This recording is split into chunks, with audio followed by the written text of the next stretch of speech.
काल आपण काय केले पायथागोरसचे प्रमेय शिकले. आता याचे पायथागोरसच्या प्रमेयाचा व्यत्यास काय सांगितलं. प्रमेय काय होता.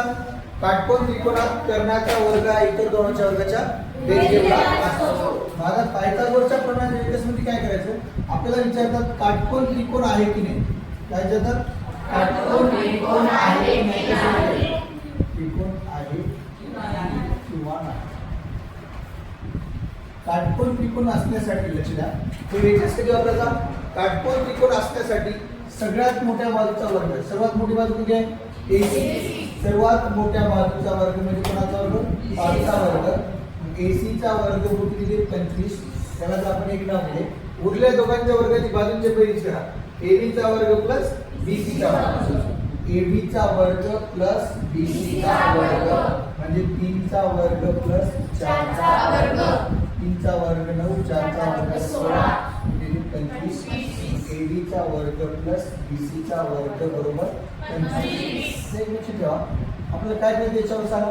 इथं एखाद्या त्रिकोणामध्ये सर्वात मोठ्या बाजूचा वर्ग हा जर इतर दोन बाजूच्या वर्गाचा बेरीज जेवढा असेल तर तो त्रिकोण कोणता असतो. व्यत्यास किती वापरत असतो. मग त्रिकोण काटकोन असण्यासाठी ओळखण्यासाठी. त्रिकोण कधी काटकोन असं सांगा. मग 3 बाजू दिल्यानंतर सर्वात मोठ्या बाजूचा वर्ग आणि इतर दोन बाजूच्या वर्गांची बेरीज समान आली तर तो त्रिकोण काय असतो. काटकोन. आता 3 बाजू दिल्यानंतर आपल्याला हे सर्वात मोठी बाजू कोणती होती 5. 5 चा वर्ग केले 25. उरल्या दोन बाजू कोणत्या 3 आणि 4. त्यांच्या वर्गांची बेरीज पण किती आली 25. एकाचा वर्ग उरल्या दोघांची बेरीज समान आली की नाही. समीकरण किती होईल मग. समीकरण AC चा वर्ग बरोबर AB चा वर्ग प्लस BC चा वर्ग. बरोबर. एका बाजूचा वर्ग हा उरल्या दोन बाजूच्या वर्गाच्या बेरीज एवढा आहे. म्हणून हा त्रिकोण काय असतो. मग काटकोन. व्यत्यास काय राहणार सांगा. मग व्यत्यास असा राहणार. जर एखाद्या त्रिकोणात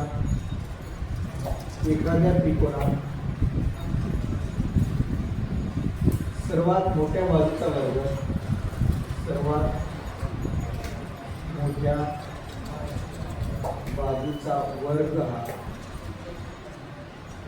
हा उरलेल्या दोन बाजूच्या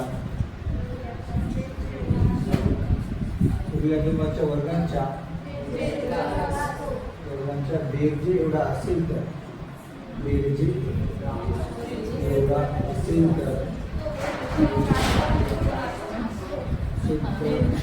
तो त्रिकोण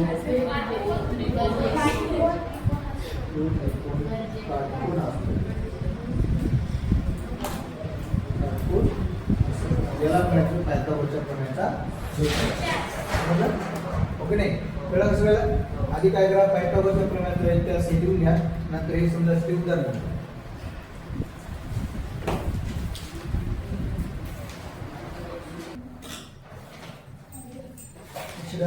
पुढचा प्रमेय बघा भूमिती मध्याचे प्रमेय.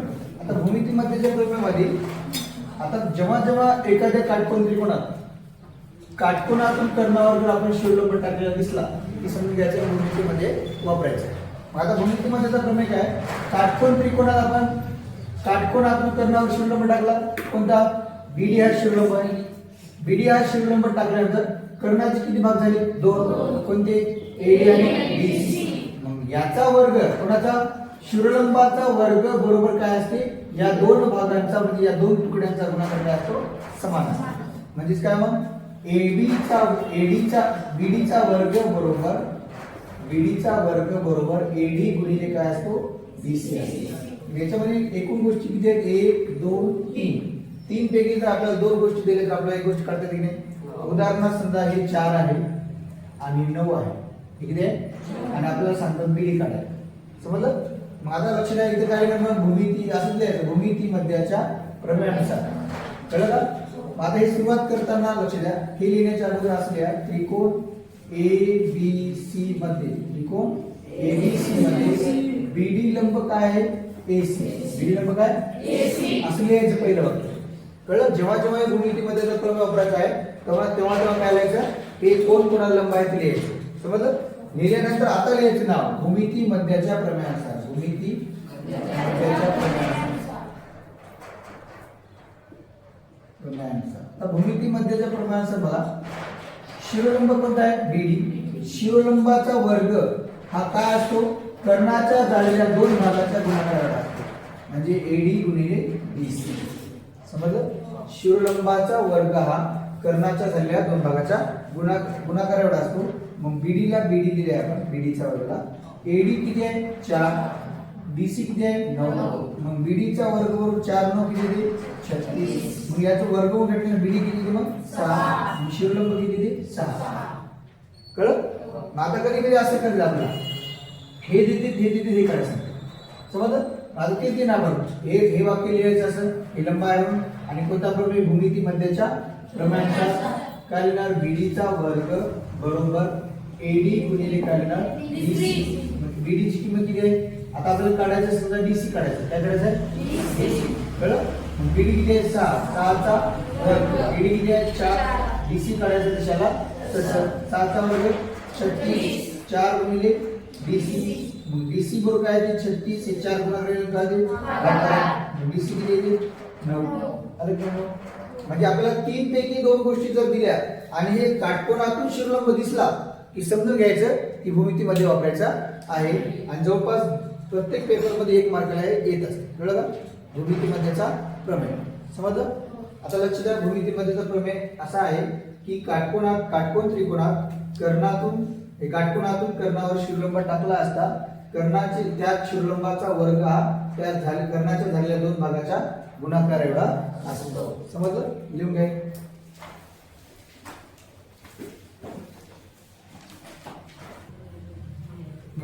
पुढचा नियम लक्ष द्या.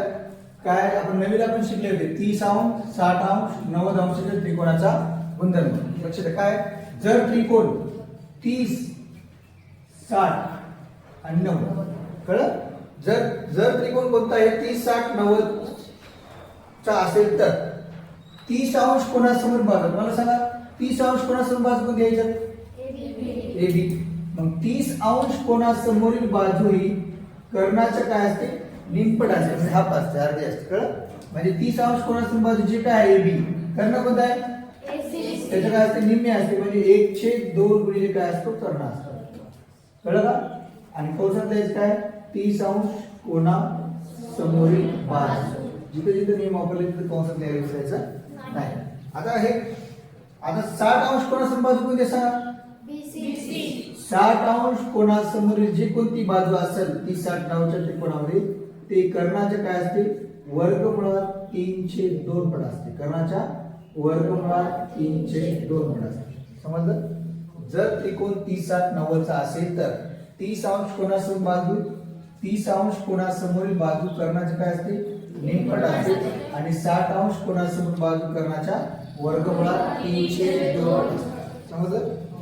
ओके नाही? आता उदाहरण तुम्हाला म्हणलं मी, हे 12 किती आहे? एसी किती आहे? 12. आणि आपल्याला हे कर्ण दिला, आपल्याला काढायला सांगितलं एबी आणि बीसी. कधी कधी एबी देते म्हणजे 3 पैकी 1 बाजू देते आपल्याला. 3 बाजूपैकी 1 बाजू दिल्यानंतर बाकीच्या 2 बाजू काढायला सांगते. तर आधी लक्ष द्या, आपल्याला दिला कर्ण किती आहे? 12. कर्ण दिला तर काय लिहिणार आपण? जेव्हा परीक्षेमध्ये जर आपल्याला प्रश्न आला तर काय लिहायचं? त्रिकोणाचं नाव. त्रिकोण एबीसी मध्ये जे कोणता कोण जे माप आहे ते लिहून टाकायचं. कोण बी बरोबर किती अंश? 90 अंश. कोण ए बरोबर 60 अंश. कोण सी बरोबर 30 अंश. म्हणून लिहायचा त्रिकोण एबीसी हा 30 अंश 60 अंश 90 अंशाचा त्रिकोण आहे. काय लिहायचं? 30 60 90 अंशाचा त्रिकोण आहे. मग 30 अंश कोणासमोर बाजू कोणती लागली? एबी. एबी बरोबर 1/2 काय असतो? कर्ण. कर्ण कोणता आहे? एसी. 1/2 ला 1/2. एसी ची किंमत दिली असते ना आपला किती? 12. किती येते मग? 6. एबी किती आला? 6. आता 60 अंश कोणासमोर बाजू? 60 अंश कोणासमोर बाजू कोणती आहे सांगा? बीसी. बीसी 60 अंश कोणासमोर बाजू कर्णाचं काय असते? वर्गमुळात 3/2. कर्ण कोणता आहे? एसी. वर्गमुळात 3/2 ला 3/2. एसी ची किंमत 12. 2 सकम 12. 6 वर्गमुळात 3. बीसी किती दे मग? 6 वर्गमुळात 3. लक्षात आलं? ओके नाही? हे 30 60 90 आणि पुढे आहे 45 45. 30 60 90 30 60 90 आणि 45 45 90 हे दोन्ही त्रिकोण दरवर्षी एक प्रश्न याच्यावर 100% असते. गेल्या वर्षी दोन्हीवर होता, कळलं? एक 2 मार्काला होता आणि दुसरा पण 2 मार्काला होता, कळलं? ओके नाही? म्हणजे कृतीमध्ये होता आणि कसा होता, म्हणजे टोटल किती मार्क आला? 4 मार्क. आणि दरवर्षी एक ना एक प्रश्न याच्यावर असतो. म्हणजे 30 60 90 एक प्रॉब्लेम आहे आपल्यासाठी. समजलं? लिहा.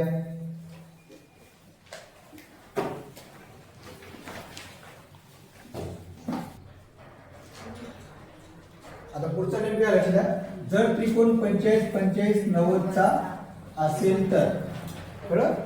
लक्ष द्या. जर त्रिकोण 45 45 90 चा असेल तर 45 अंश कोणासमोर बाजू असते? कर्णाच्या 1/2 पट असते. समजलं?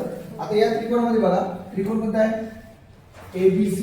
त्रिकोण ABC मध्ये बघा, लक्ष द्या, कोणता कोण? कोण A बरोबर कोण C. दोन्ही कोण काय आहेत? 45 बरोबर किती? 45. आणि कोण B किती आहे? 90. राईट? म्हणून त्रिकोण ABC हा 45 45 90 चा त्रिकोण आहे.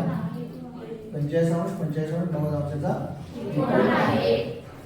मग 45 45 90 चा त्रिकोण असेल तर 45 अंश कोणासमोरील बाजू. आता हे 45 अंश आहे, या कोणासमोर ही बाजू आहे, हे पण 45 आहे, याच्यासमोर ही बाजू आहे.